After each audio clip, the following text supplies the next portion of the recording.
نحمده ونصلي على رسوله الكريم اما بعد۔ صحیح بخاری میں امام بخاری رحمہ اللہ نے نبی کریم صلی اللہ علیہ وسلم کی ایک حدیث ذکر فرمائی ہے۔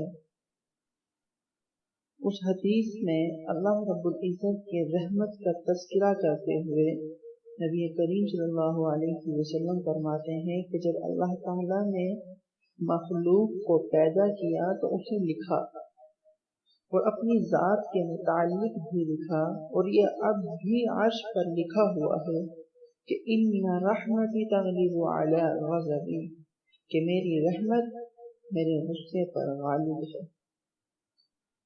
اللہ رب العزت کی صفات میں قہار ہے، جبار ہے،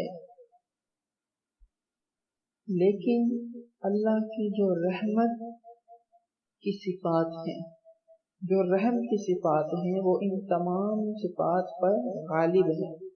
اس لیے کہ اللہ رب العزت نے خود ہی فرمایا ان رحمتی تغلب علی غضبی، کہ میری رحمت میرے غصے پر غالب ہے۔ یہی وجہ ہے کہ حدیث مبارکہ میں یہ بھی آتا ہے کہ اللہ رب العزت ایک ماں سے 70 گنا زیادہ محبت اپنے بندوں سے کرتا ہے۔